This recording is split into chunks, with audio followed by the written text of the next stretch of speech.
So, thank you for bearing with me. This is a crazy month. Why so? It's like I feel like I'm fighting uphill. Mm-hmm. You know what I mean? Mm-hmm. You know where you're trying to go. There should be no reason that you can't get there, but everything that can happen will happen. And does. Yep. This month, and it's because this month is critical. Like I have a goal I need to meet. Not even I want to meet. I need to meet. And it's like everything and humanly possible is keeping me from that goal. Mm-hmm. And it's like I can't fight hard enough. Do you start fighting? No, heck no, I can't stop fighting. But what I'm I gonna go mean down by that swinging. is like adjusting how you look at it. Like, is it actually a fight? Is it really a fight? It's a good Like question. that's what I'm at. Oh man, that's a good question. Is it a I fight? know. It's definitely where I need to go is a necessity. How I'm going about getting there, I feel like it's the only way. All I know at this moment, because it's so critical, is just brute force. Put my head down and grind. That could be working against you. It can be, but how do I take a step back to take in perspective? Like this is crunch time.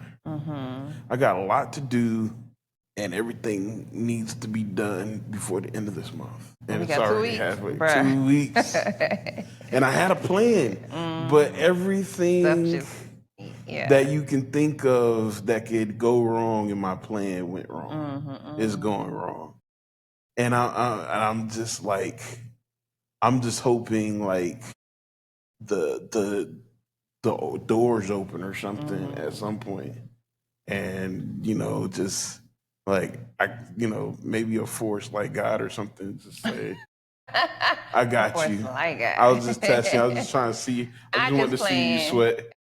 Yeah. I just wanted to see what you can handle. I knew I had you. Yeah. That's what I'm hoping for because I'm just like, at the end of the day, what's got to get done, got to get done. It does. So, being a pessimist, we talked about this before. Do you have a contingency plan? Are you preparing yourself for if you don't meet that goal by the end of the day? Yeah, I have, but I haven't. I have thought about it, but I don't want to think about it. Okay. I mean, Like I just need it to happen. Like I just need if it happens, yo, I'm good. I'm walking on water for a long time. okay. If it doesn't happen, I'm definitely gonna have to make some moves. I'm gonna need you to not be crushed though. Yeah, Crushed for a long time. You was gonna walk on water. So I mean, So it's equivalent. different, but it is a difference between walking and drowning. I'm either Peter when he was on that mug or Peter when he was under it. One of the two. I've already jumped out in faith. So it's one of the two. It's either gonna be As they say, sink or swim. yeah. And there's some ways around it. It's going to happen. What I need is gonna happen. I just need it to happen in the time frame that I want it to happen. That's the thing. I need to have it in the time frame. Or I just continue in the same rat race. Yes. Because I'm trying to get to a place. I'll tell you what helped me on this, and maybe we maybe go in a different direction than what I was originally going to. Well, Eddie Murphy played in the movie. It was called, I don't know, but it was like he was playing some guru or god or whatever, and in the movie he was being interviewed. And in the middle of the interview, he stands up and then he goes and he looks into the camera and he's like 75. He says, if you're lucky, you have 75 summers, 75 autumns, 75 birthdays, 75, 75, whatever. But you have 75. And he says, you may think that's a big number, but in the grand scheme of things, it's not a lot of time. And he says, we spent all that time chasing the rat race. He's like, you wasted the most precious commodity you have, which is time. He says, take some time to get out of the rat race.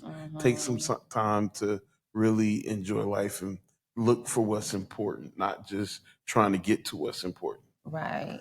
I need to know what And this movie is, though. oh man, And I'm listening. You said Eddie Murphy. I'm trying to think. I'm like, what movie is that? oh man, Because I obviously ain't seen it. yo, put it in the comments. I have to tell you From like what afterwards. era? Like the 80s, the 90s, the early 2000s? It was probably either late 90s or early 2000s. Okay. Oh. Okay. Yeah. Okay. Yeah, it was a short name movie like Oh My God or something like that. I can't think of it right now. But yeah, just put it in the chat for everyone that's listening. It was a really, really dope movie. He was just like some guru bald head. And it was just a really, really dope clip. But it got me thinking, you know, at my age, should I still be trying to hustle? Or should I be enjoying my life? Like, should I be simplistic? And this is me kind of problem solving it. Should I be simplistic so I can enjoy the more meaningful things, or do I continue to build? Well, I think like for me, it would depend on like what's more meaningful. What are those meaningful things? Um, Having more time with my family. Okay. And I know that sounds corny. It's definitely cliche, but yeah. But doing things that I enjoy. For example, when I was a young man, I would volunteer. I did Big Brothers Big Sisters. I would do the Boys and Girls Club. I would, I've done mission trips. Just things kind of outside of the box that made me see life in a whole different way. And since I've been an adult with kids, I haven't had time to even think about doing meaningful things, joining clubs that are changing the world or whatever. It's like every day is the same thing. My business, go home, wait, go to sleep, go to work, go home, go to sleep, go to work. And I don't like that cycle. But then like my question would be, how did you get into that cycle? And why did you get into that cycle? Because I can see you doing both. You can have a balance. That is kind of the $1 million question for me. How did I get there? You know what I think? Oh, man. Whew. You know what? You know what I think it is. Oh, I can't believe I'm saying this out loud.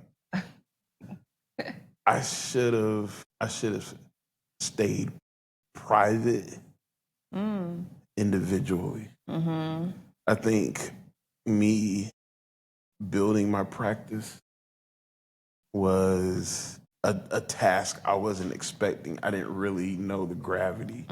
Like, I'm so glad I left not corporate America, but yeah, someone else's job. I'm glad I went on my own, but I think I should not have added like a whole full practice to it. At that time, maybe. Is that what you're saying, or are you saying period? I'm saying period. Like, I feel like I'm chasing something that at this level is impossible to obtain. It is impossible for a small business to a small growing business, a small business trying to grow big. It is darn near impossible to see what you may expect when it comes from a business. Because it's like you get to a certain point and you have to spend and you have to invest more into the business than you'll see return for a long period of time. You invest more in people. Like I may have changed other people's lives, Right. but yeah, not my own. Trying to build.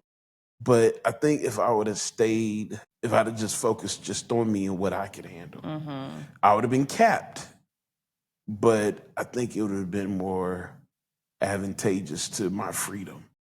Okay, so you're talking to a solutions person. So whenever I hear anything, I'm always calculating solution, right? Yeah. So is there a way to still get that at this point? Like, is there maybe like this opportunity to maybe partner? So touch a piece partner with a larger, maybe conglomerate type of situation. I'm not a business person, so I don't really know how this stuff works. But is there something like that that you could do that would give you the freedom? Possibly. Like I can, I definitely need to look into it. If I was to just come off the top of my head and says, okay, I want to change this. I want to prioritize my time over my ability to make an income.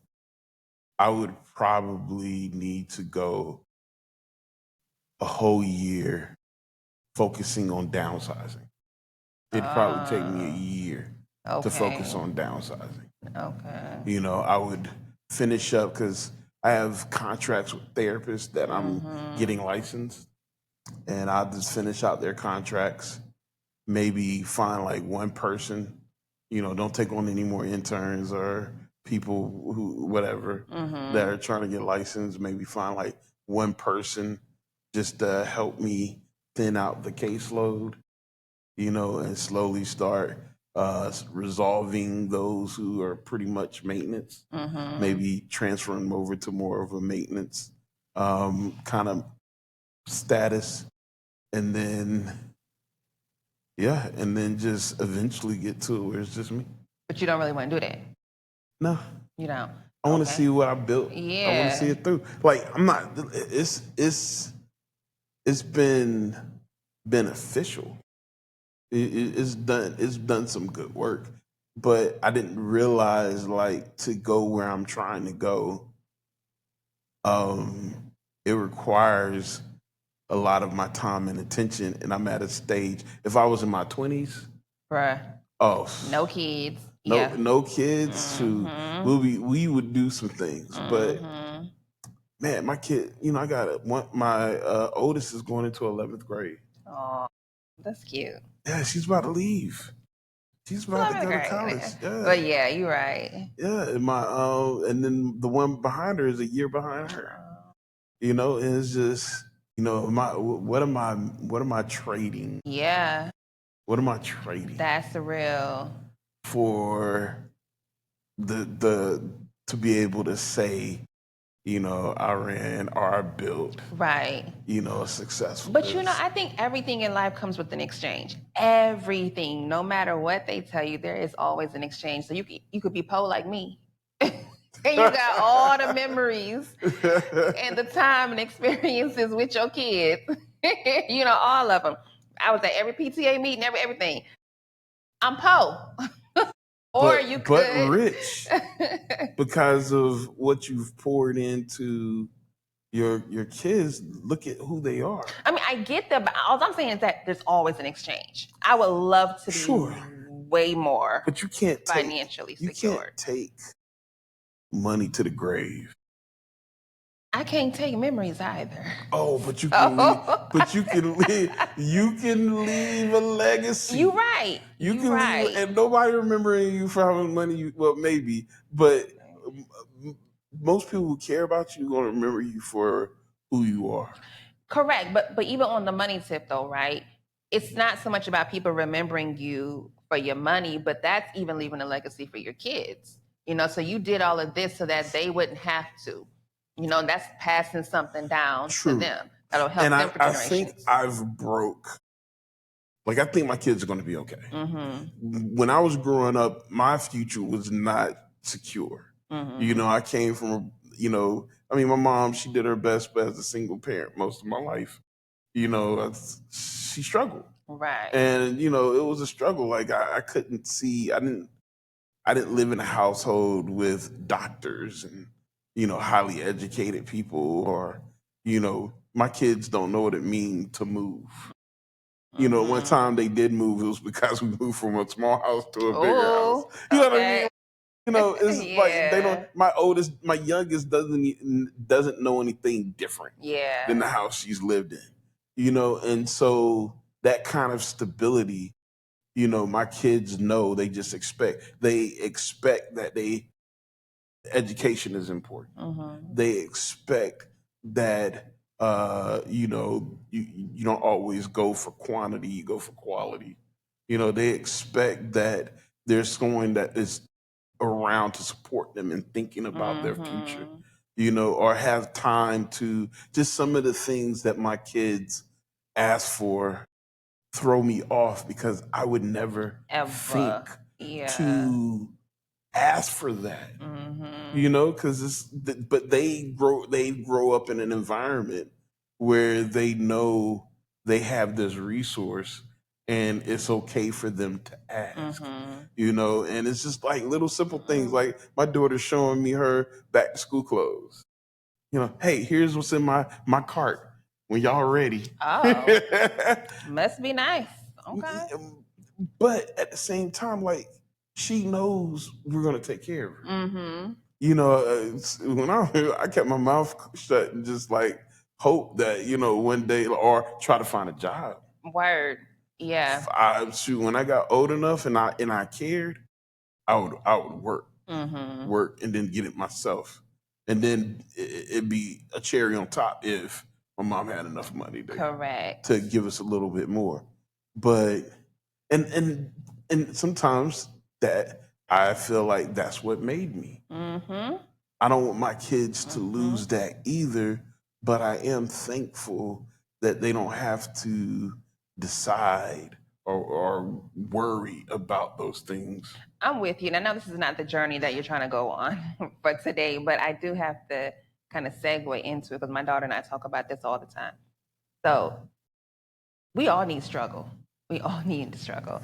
And I know Right. that each generation we try to keep our children from struggling in the ways that we did. Right. Excuse me. And what I think we end up doing is creating entitled little monsters, right? Because Yeah. we're not allowing Yes. them to struggle and struggle. Some people may even have an issue with that word, but I guess maybe another way to put it is having some buy-in, into whatever these things are that they desire. Because what the world is not your house. It's not the house that you grew up in. That's You're true. gonna have to learn how to, your word from earlier, grind, how to hustle, how to put some what was it, elbow grease or sweat equity, Yeah. into this thing. And I remember I have a friend who owned a ice cream shop. And typically, like, coming up, that was all little high school kids like favorite job. You want to go work at a little ice cream shop. Well, he was telling me how he had the worst time keeping employees. It was like these kids would just call in that day or they just won't show up at all.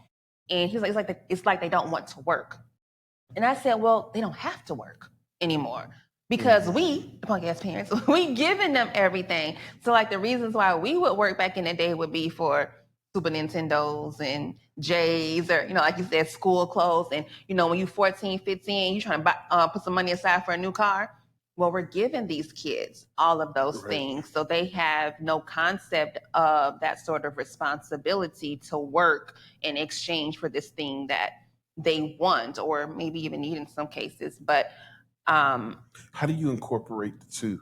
Because I'm thinking, I remember when I wanted certain things, and I couldn't get them how I felt for that moment.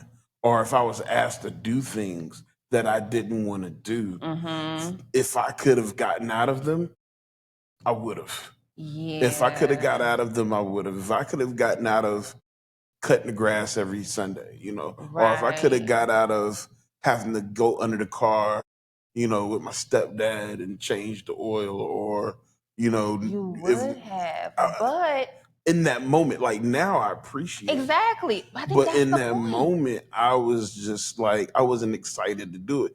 I wanted to get away from it. But Mm-hmm. I'm glad that I have that skill and Mm-hmm. built those work ethics, because they've served me well. Right. And so I'm just thinking, how do we do that now Well, I think we do when we it. have so much resources? And so I remember this from the Cosby Show. I love that show to this day. Yeah. I can't remember which kid it was, but they were asking Cliff for some, maybe it was Theo.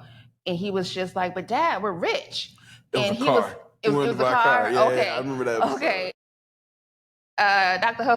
Huxtable was like, you're not rich. I'm rich, right? Your mama and I are rich. And I think that's exactly how you balance it. It's like, we worked hard for all of this, yes, so that you all can have access to it.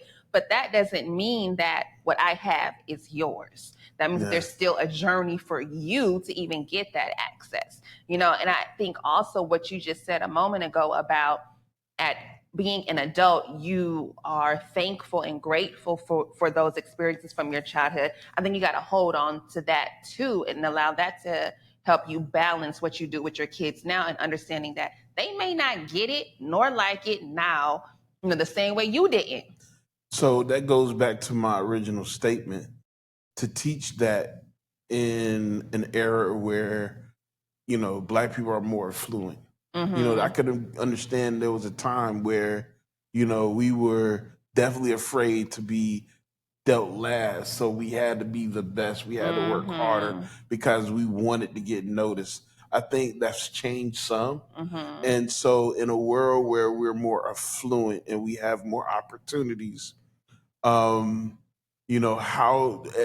well, not even how no more. I know what we need to do, but it requires time. It requires me to create an opportunity for my daughter or daughters and say, okay, but we're going to do this where you're going to work. You're going to work, and I'm going to help you. I'm going to watch you through this process. I'm going to set up the scenarios. I'm going to be intentional.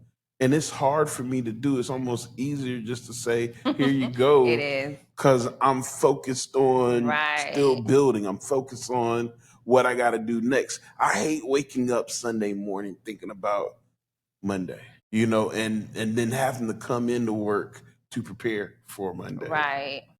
And then repeating that process throughout the week, Oh my gosh, and I have to force myself on Friday evening to turn it off.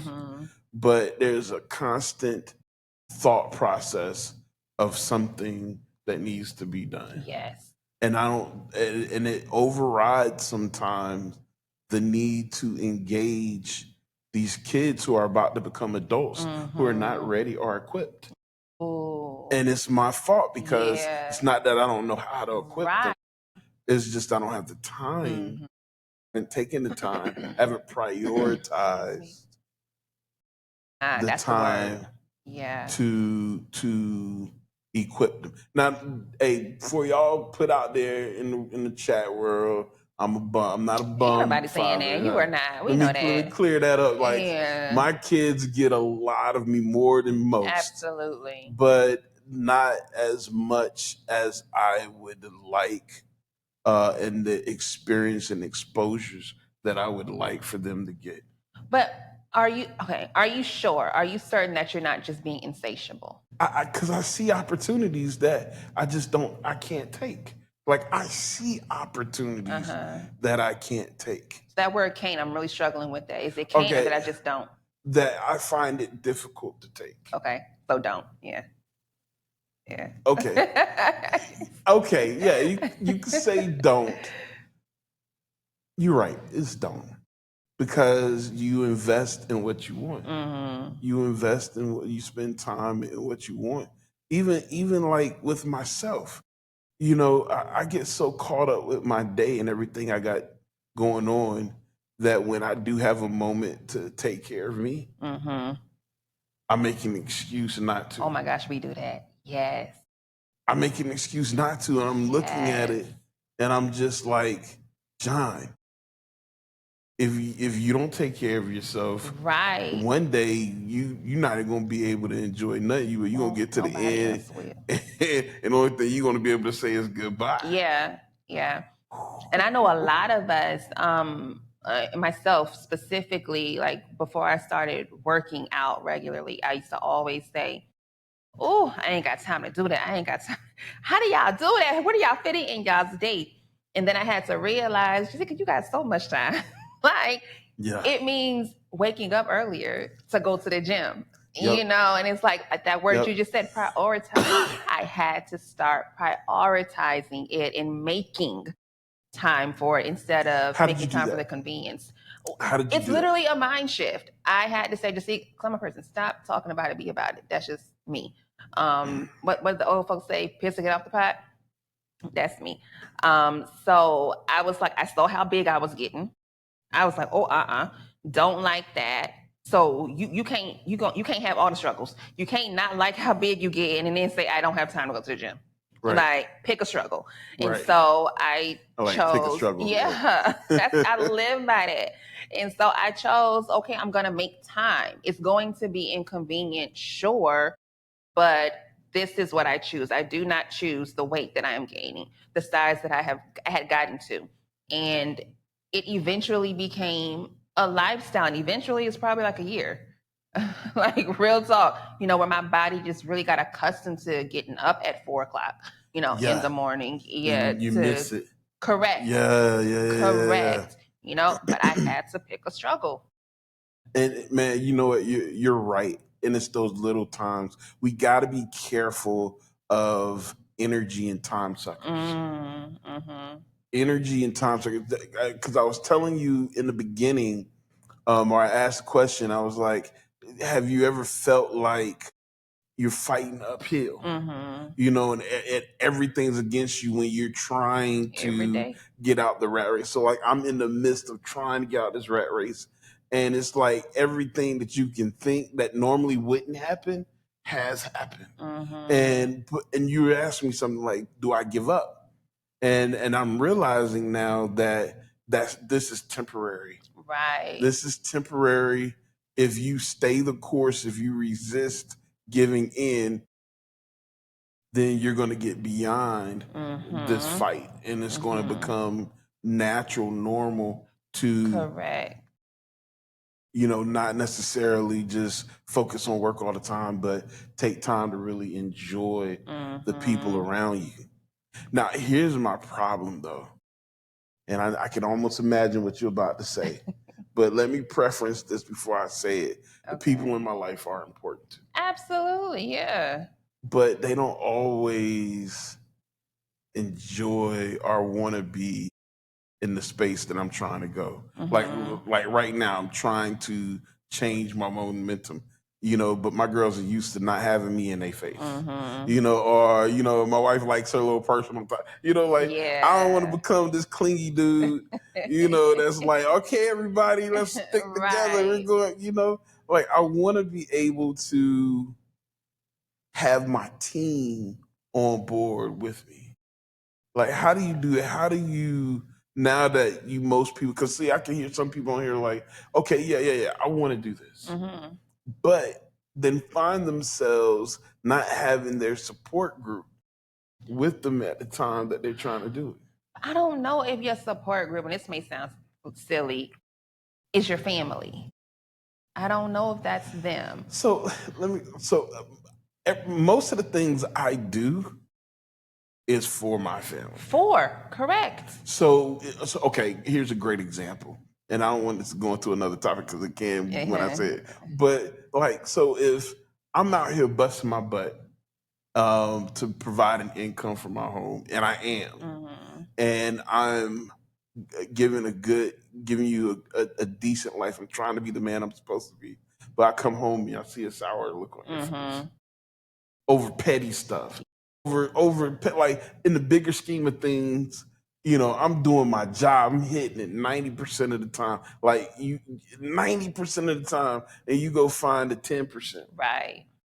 That to me is an energy sucker. It's deflating. Yeah. Yeah, it is deflating. I hate coming home and looking in your eyes and seeing like, this what you focus on? Yeah. You focusing on this? The wrong thing. Yeah. You know what I mean? I'm talking about, like, I can give you a great example. Something as simple as there's no juice in the refrigerator. I'm like, man, we got bottled water. Right. We got cold water. Furthermore, we got the funds in the account for you to go to the store to go buy some juice. Right. So, right. You know what I mean? Like, just because we ran out, like, our AC is blowing. Yeah, okay. You ain't hot.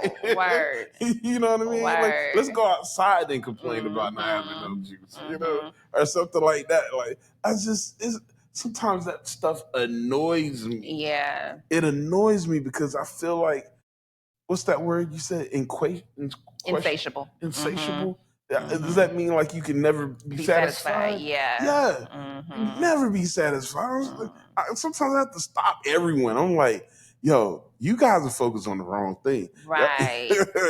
you make me want to escape. That's exactly why I asked you that question of why or statement of, I'm not sure that your family is supposed to be your support in that way, because they have a different orientation to this thing that you are doing, that you're grinding for. They are recipients of it and not so much like partnering with you in the grind. So I agree with you there. I agree that they may not be in the grind with me, or like they're my accountability partner or whatever it may be while I'm in the grind. I do got some friends for that. I got some colleagues that we hold each other accountable. We know what each other is doing and we look out for each other. But darn it, can you give me my due? Can you give me my? Can you say, good job? Like, okay, here's another one. See, I don't mind sharing. See, I'm an open book. I'm an open book, so put yours out there. Last week, whole week, I'm so proud, man. Monday through Friday, I literally woke up every morning and walked with my family. Okay. So my wife, it was me and my wife every day.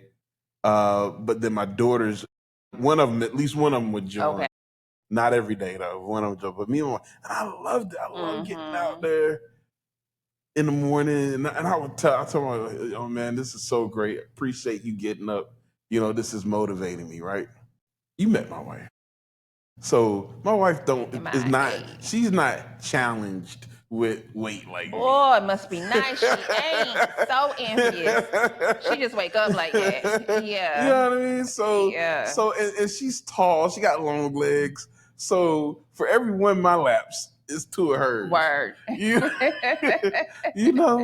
And so in her encouragement, and this is probably me being petty, but in her encouragement, I don't want you to walk by me talking about, come on, hurry up. Just tell me you thankful I'm here. Right. And I did one of these moves. She was like, come on, pick up the pace. And I said, thank you, honey, for being out here. I know how difficult this is for you to get. Like, I was trying to show her it's a better way. You can encourage me. Just be glad I'm out here, because a week ago I wasn't out here. Right. I wasn't out here a week ago. And you want me to stay out here. Don't be telling me to this ain't the way. Speed up, because I ain't trying to compete with you. Yeah. Do I look like I can compete with you? Just be glad I'm out here. But she got it. She got it. She's my biggest fan. Right. I love my wife. Yeah. I got the dopest woman in the world for sure. But just little things like that. And I know it just are nuances and maybe just being petty. But I don't know how, I guess I need that. Maybe it's a man thing. I need a cheerleading team when I'm trying to correct the ship. I need to believe my team is with me. Am I wrong for that? Because that goes back to what you're saying about, do I need my family to be my support? But that's what I'm looking for. Yeah. I think kids is going to be incredibly challenging, damn near impossible, to get them to be a cheerleader. But I think your spouse, that's not asking too much. But I think we also need to probably understand, like, what does that champion, that cheerleader look like to her, So I'll tell you this. My 7-year-old gets it. She's 7. Everything is like, so can everyone be innocent like her? Because let me even look at my tennis shoes. But that baby ain't got enough experiences to know that for example, I'm not saying this is you for real, but I'm just saying, for example, okay, I done seen him put them shoes on 20 times and he ain't do nothing with it. So there goes my excitement. Oh, so you think I've set the precedent, but not always following through? Quite possibly. I don't know. I'm just saying that baby Seven, she don't know much. Why you loading me up with bricks? Why you loading me up? Why you trying to hold me down? You know I'm not. I'm gonna give you some context. Okay, I get you. What happened? And that is true. Man, dang, I didn't even think of it like that. But I love the innocence of my 7-year-old. Mm-hmm. I love it because I start doing something, she want to do it too. You know, let me start drinking lemon water in the morning. She's like, Dad, can I get some of that? Oh, I love it. Oh, man. And she's like, because she's my road buddy. Yeah. You know, and she, everything I'm doing, she wants to do. She just want to be next to me. Mm-hmm. Man, that is so motivating. That is so motivating. That's an energy booster.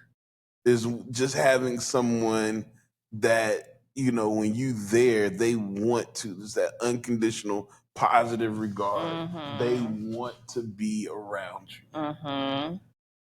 I want that from everyone all the time. Yeah, you asking for too much there.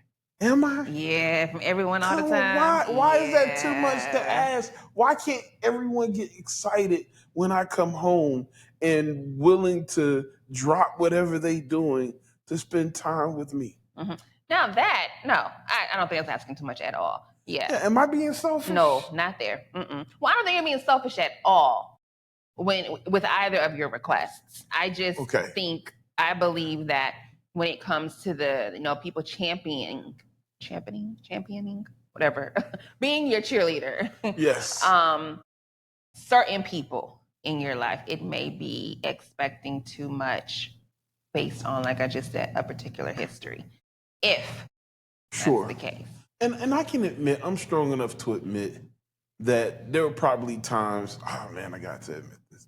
There probably be times where they wanted to spend time with me and I didn't have time for them, And maybe not purposely, maybe not directly, but just through circumstances. Because I've heard them say, Daddy, you never home. And in their minds, probably like, well, I got to figure out, my world because you're not really in it. That's why I'm saying I hate the grind. And that's probably also why they're not your cheerleader. They don't know. Because not calling you absolutely, no, that's not it. But just using that phrase, you're never home. So if you're never home, then that means that we don't have that insight into what's going on with you or whatever. But you can come to me when you want a pair of shoes. I mean, you're the parent, yeah. But no, but you know who to go to. Right. It's like, I'm never home, but I know you out there grinding. I know you making money. Like It's not like they don't know why I'm making. It's not like they think Daddy's having fun and partying. Mm-hmm. They know Daddy is working and trying to bring an income in. And so they're real comfortable with benefiting from the work, but maybe have been turned off because of the consequences of the work. Quite possibly, but I also think they just children. Like, we have all been there when, say, our mama or daddy, for example, asked us to clean the kitchen. That was our chore. And we hated cleaning the kitchen. But yes, we always wanted them to feed us. Absolutely sure. We understood that they were the ones who we went to when we were hungry. Sure, but we hated cleaning the kitchen. That's because we're children. The adults in my life do the same thing, though. I got some family members, and I ain't gonna hear from them unless they, unless they need some. Like they ain't calling me to say, "Hey, how you doing?" I go through that too often. They ain't calling me because they want to kick it and they do want to talk about old times or what we can do together. So what about them? You know what? I ain't got nothing to say. As for the people like that in my life, they just sorry. That's all I can say about that. I ain't gonna call your people that, but mine are sorry. I was like, sorry. Oh my goodness. Like, so I feel like the part I play is I haven't always been available because I'm not calling you and just talking about your day. Like, to me, that's almost like a asinine thought process to call someone I don't have to call, Oh, yeah. to just spend 30 minutes talking about their day. Like, man, 30 minutes, that's huge. And I don't want to feel like that. I want to feel like if you got a birthday and you live in North Carolina, I'm going to pop up. I'm going to pop up for your birthday. And I'm going to just spend time. Like, I'm going to do things that, people who really care about someone, really Right. is connected with someone, that's what they do. I don't want to drive by someone broken down on the road and be like, yo, I hope someone helps them. You want to be the help. I want to be that person. Because I've had those people. I've always admired people who can go out of their way to help, or doesn't mind helping because they have the time, the freedom, the humanity, the whatever to do so.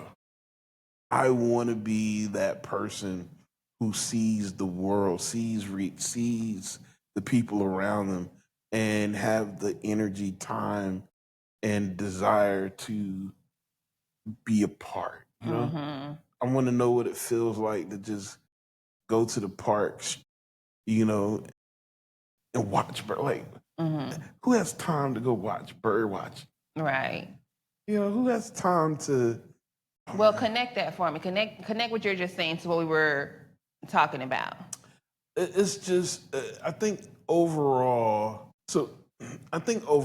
is I want an environment that promotes and produce things that matter. I want to do meaningful things that matter. Like, I know what I do, my work is meaningful, but that's not all I want to do. I want to do more meaningful things, the most meaningful things that I can do. So in my field, we do a lot of meaningful things, but the thing we hate the most, paperwork.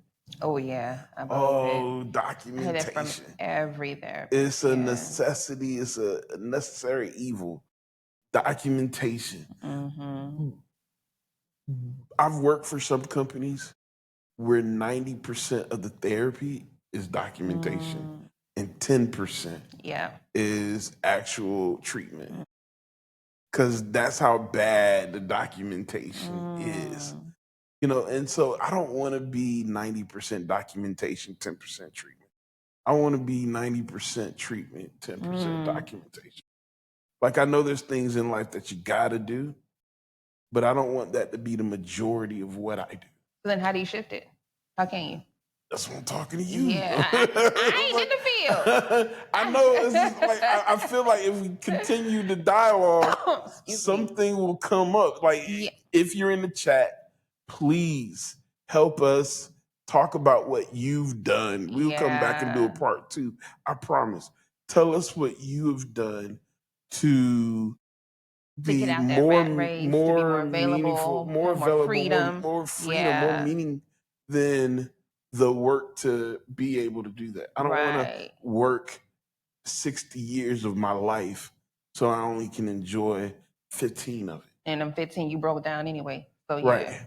Enjoyment. Yeah. I don't want to do that. I want to enjoy now. I want to enjoy my life.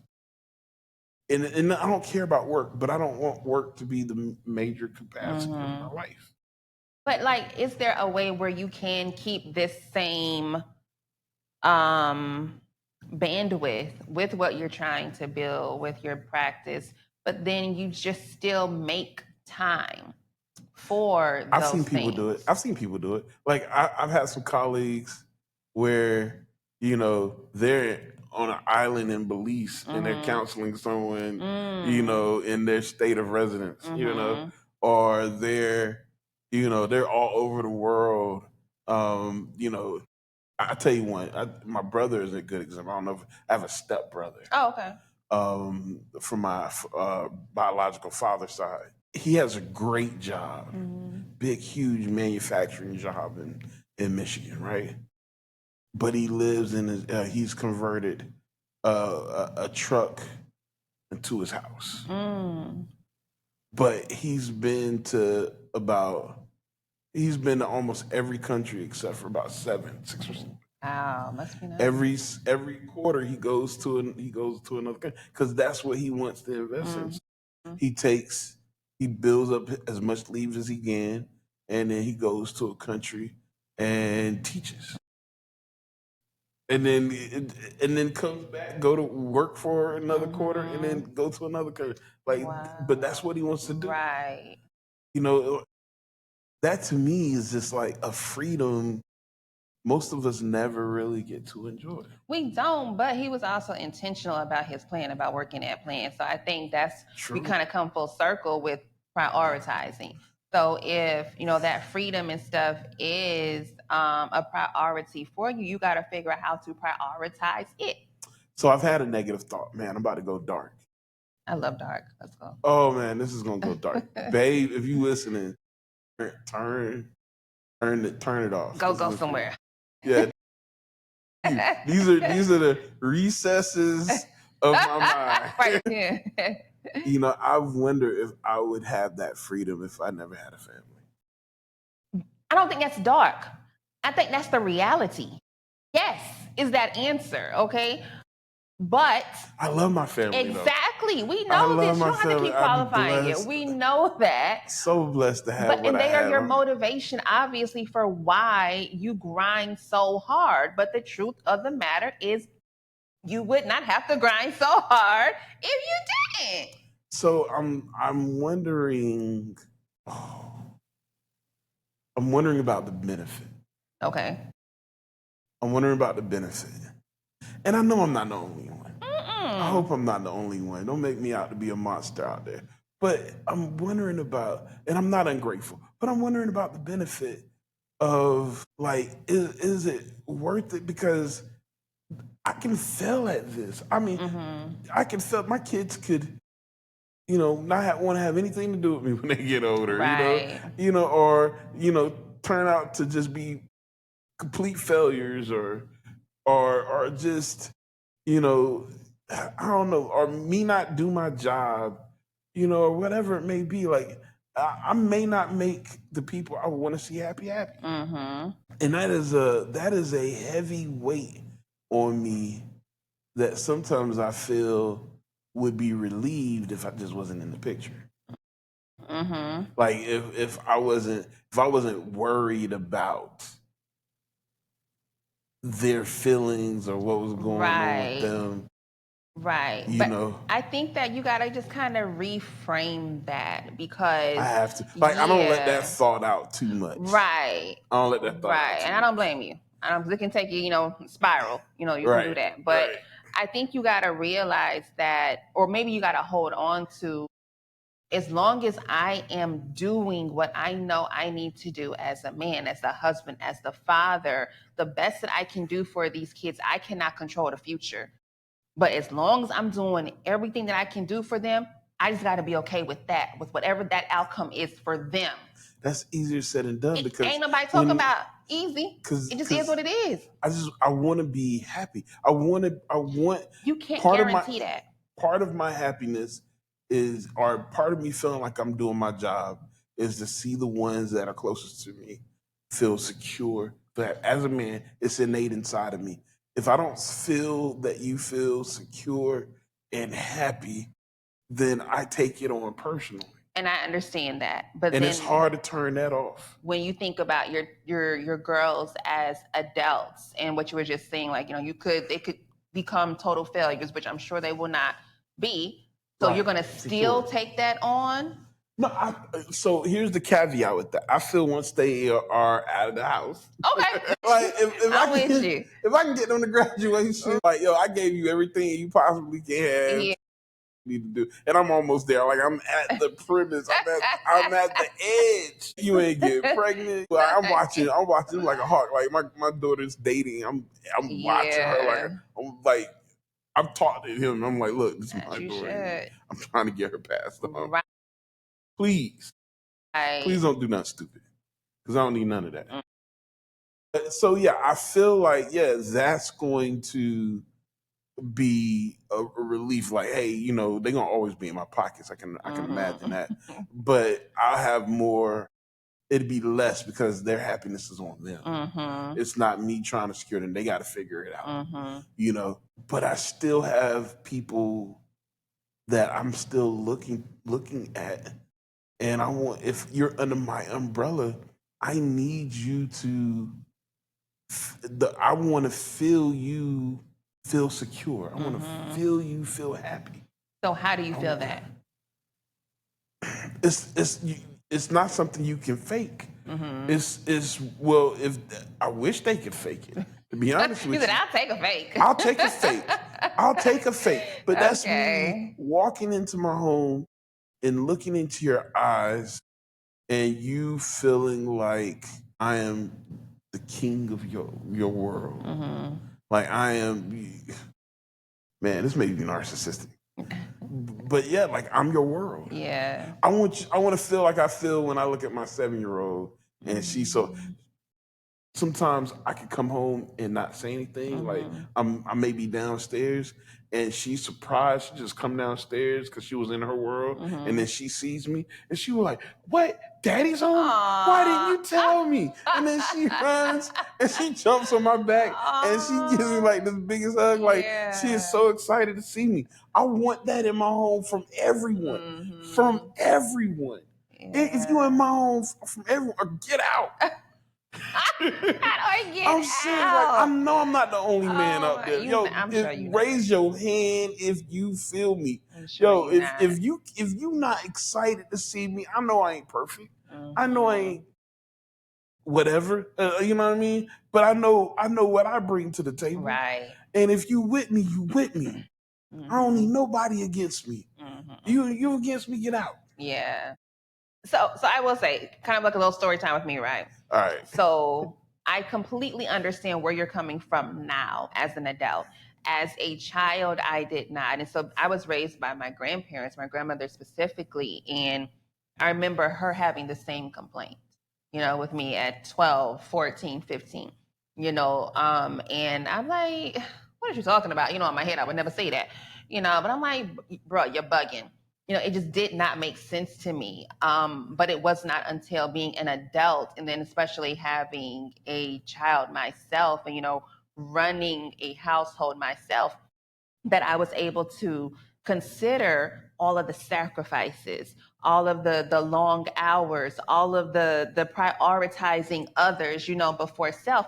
And all I wanted from my kids is just keep the house clean. That's it. Like, is that asking too much? And I'm like, the same way my grandma was asking, had them dishes done. And I know you're a child, and I know that because I was a child too, and I didn't want to do it. But if I ask you to do it, please don't give me no lip. They don't get it as children. We don't. Please don't give me no lip. Like, I want you to say, man, my daddy does so much. This is what I want. Yeah. I don't know how to teach it. My daddy does so much. Man, this is all he asking for. Let me get this done. And I'm not saying that you're wrong at all. I think it's an appropriate expectation and desire. I just think that we are using our adult mind and trying to apply it to children, and children just don't process that way. I know they don't. I know that. I'm just speaking what I would like. But I'm just venting right now. I know I ain't gonna get it. Or I don't feel like I'm gonna get it. Even I think now, even if maybe it's not even time. Because even if I gave the time, I might be twiddling my thumbs because they may be like, I don't want to hang with you. What are you doing? Get over the way. It's intentionality. I have to learn how to train, and I hope it's not too late. You know what I mean? Maybe, you can't teach an old dog new tricks. I hope it's not too late. And once again, I feel like I've been a great parent, but I'm not getting all the time. I'm not walking in and feeling like I'm appreciated. Like, ain't nobody saying you're not appreciated. Right. But I don't feel all the time appreciated. Yeah. And I don't know if that's just something I need to be dealing with or something I need to train in my environment. Because like I was just saying, I know I'm just kind of joking about it, but I don't want to be around I don't want to be around nobody that don't want to be around me. it's not that they don't want to be I around know you. that. I know I'm being extreme. Yeah. But I don't want to I don't want to be in an environment where you ain't excited to be around me. Because I get excited if one of my daughters came and be like, "Hey, Daddy, can we go walk around the mall? Just me and you." I'm stuffing my pants with money. Whatever you want. Like, sure. Yeah. Like, just me and you. Let's go hang out at the mall. Yeah. Shoot. Man, I'll treat her like she pops rocks. Right. Got my camera taking photos of everything she want to wear. Yeah. You know. And I think that does have something to do with like what you were saying earlier about just being a man. Like, I think that's what comes with you all. I have this cousin who lives in Murfreesboro, and he's married with 2 children, and he jokes in a similar fashion like you do, about how being a husband, being a father, a man, you don't have no days off, and it is a thankless job. He talks about, in a joking way about how he sleeps with sneakers on because he knows that everything relies on him to be ready first. Right. He's the one that got to take care of the family, not his wife, not them babies. It is him. And it's just one of those things where it's like, it just is what it is. That's what comes with being a man. Not, this isn't me, dumping or anything like you saying, we'll just get it together. But I do think that that's something that I probably would not be able to understand just on a genetic level, what you're actually feeling there, because I am, obviously as a woman, I'm more of the recipient. I know it. Yeah. All the women in my life, I love them to death. But see, what they can do that I can't do is come to me and tell me their problems. Yes. We're out of dish soap. Yes. We're out of detergent.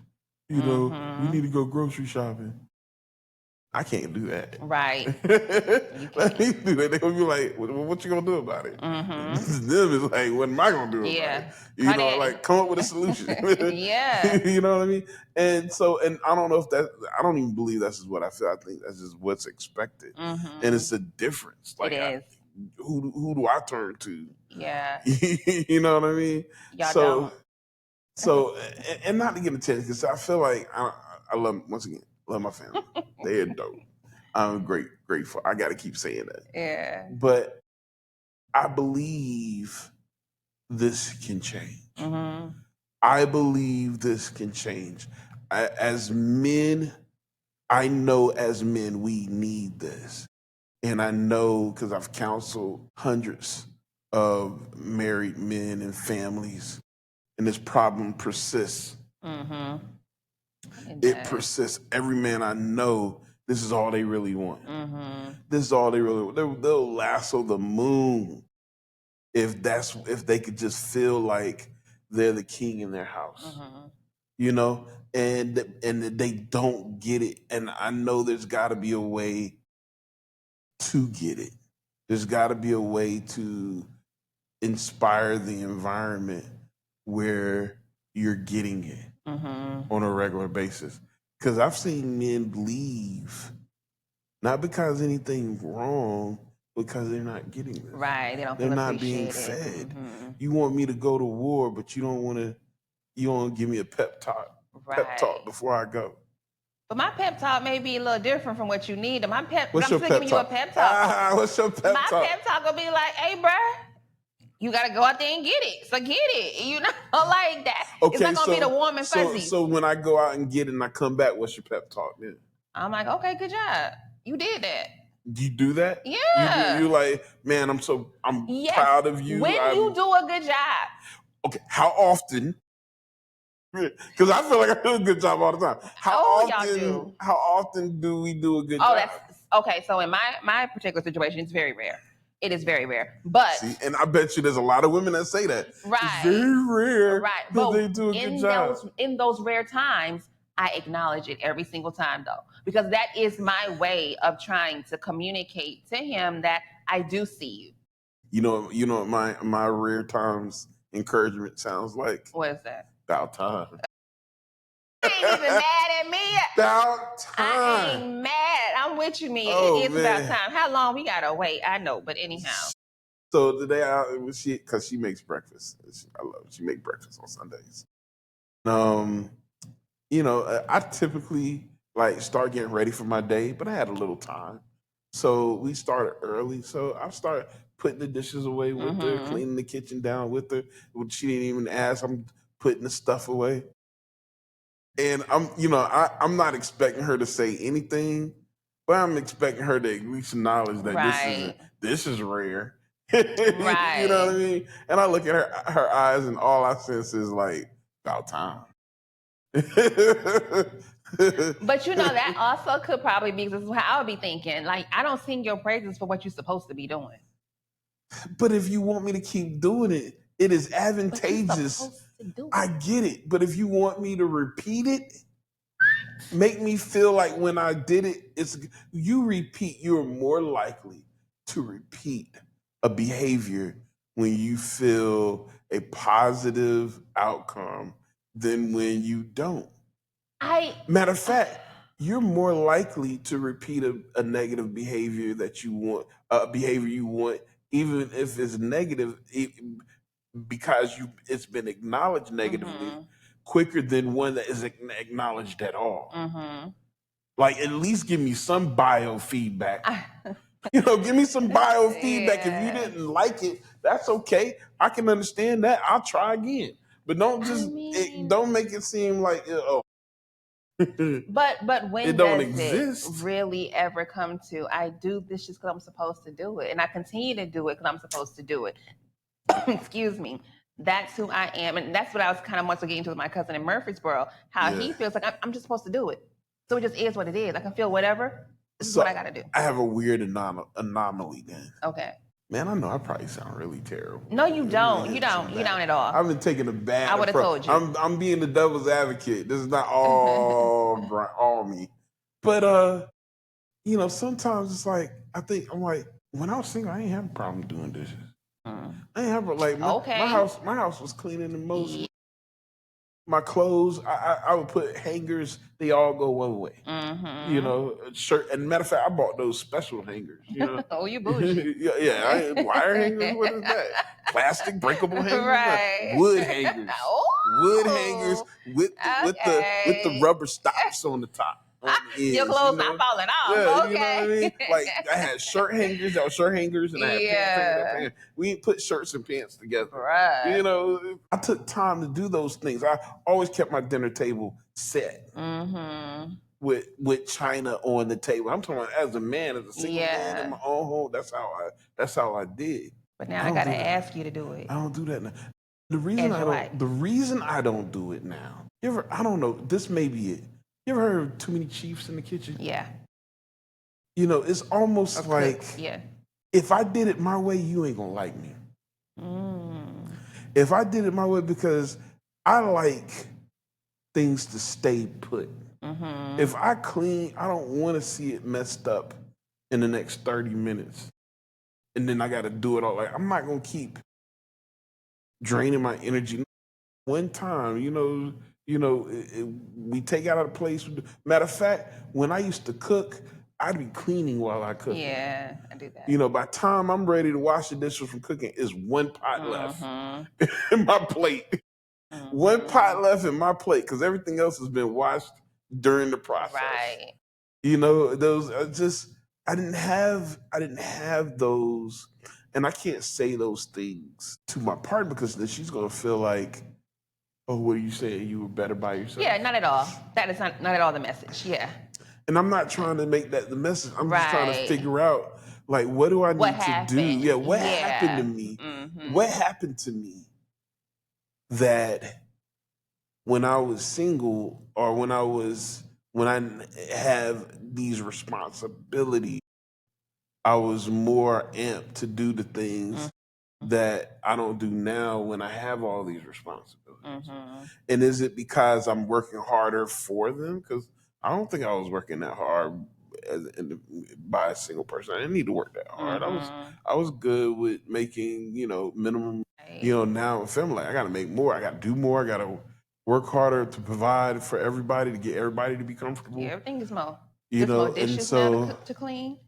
There's more everything. So you're like, Right. And so I don't know.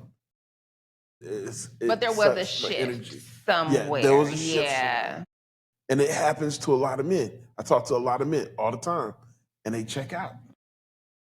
They check out of the relationship. They get home and they get on their phones or they watch TV, or something like that. They check out, they isolate themselves away from the environment that they're supposed to be engaging in. And they wasn't like that before. Right. And I'm trying to figure out what's causing that.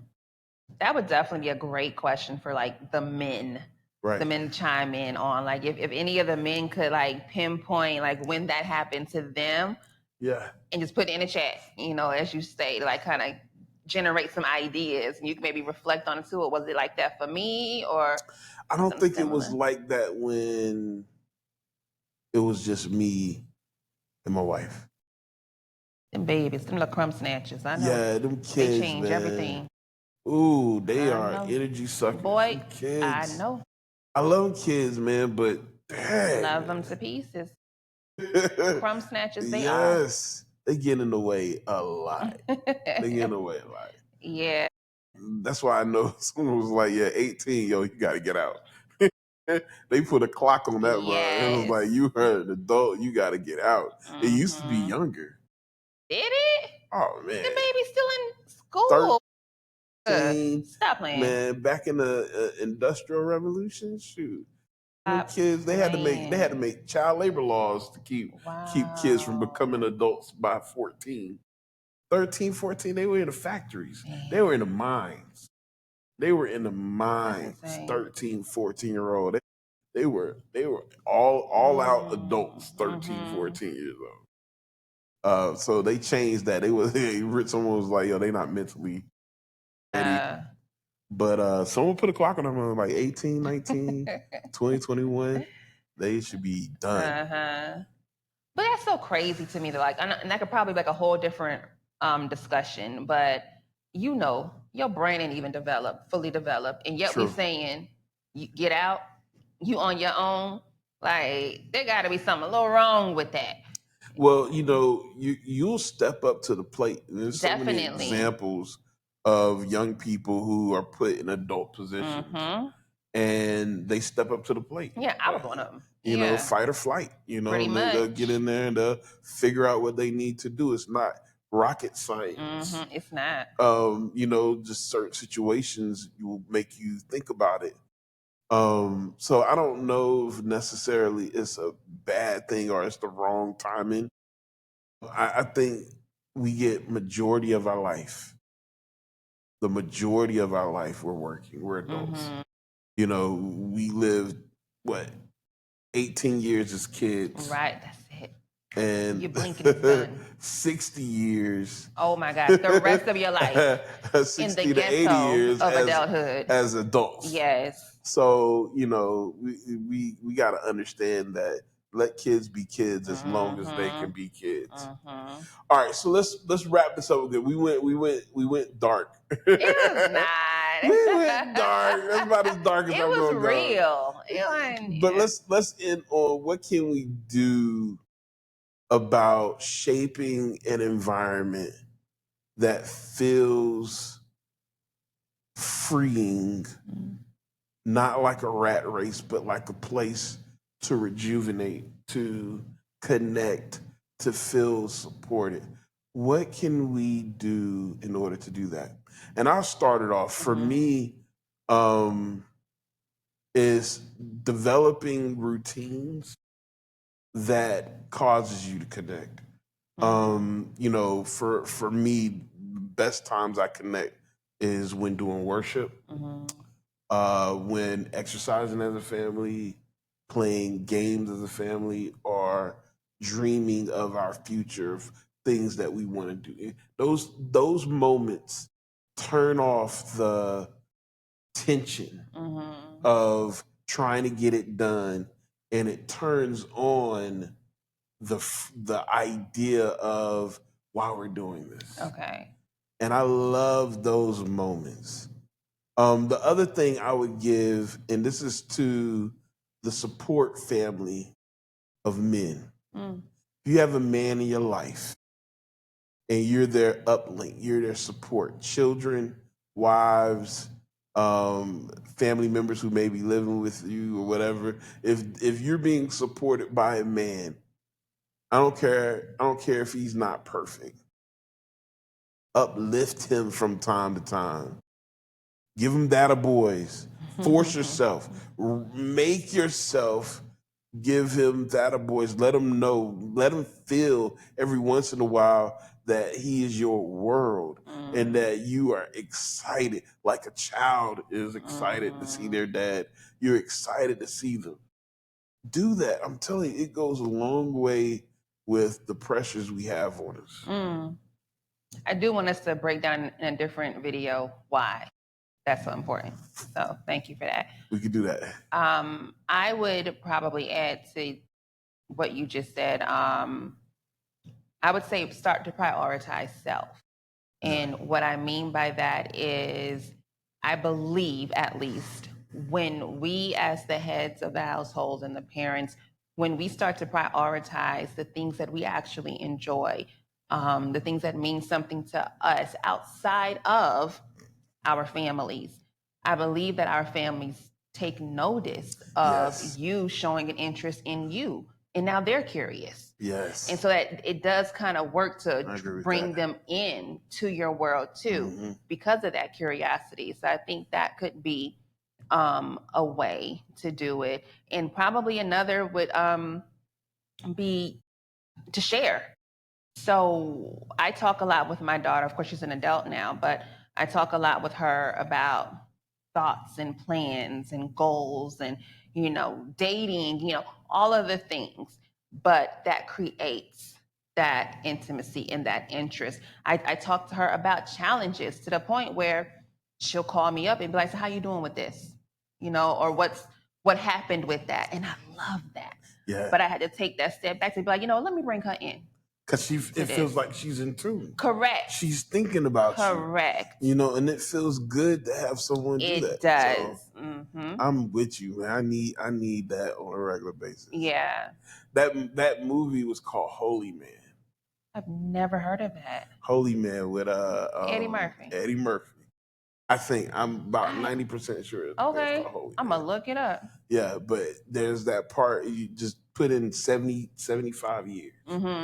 And you'll see it, and there's a clip of him just talking about it. It's so dope. Got you. Yep. All right, guys. Once again, this is John and Jesika, and we're in the deep end. We go obviously we go deep. We'll see you guys next week. Okay. The dark. Maybe we need to add dark to that. Oh yeah. Deep and dark. Right. Deep and dark. Yeah. I like this one. I'm glad we pivoted. Okay, yeah, good. And I needed to get all that off my chest. You say that every time. Excuse me. Yeah. Right, good. How's everything else going for you? I'm glad you came. How you like the setup, the seating? So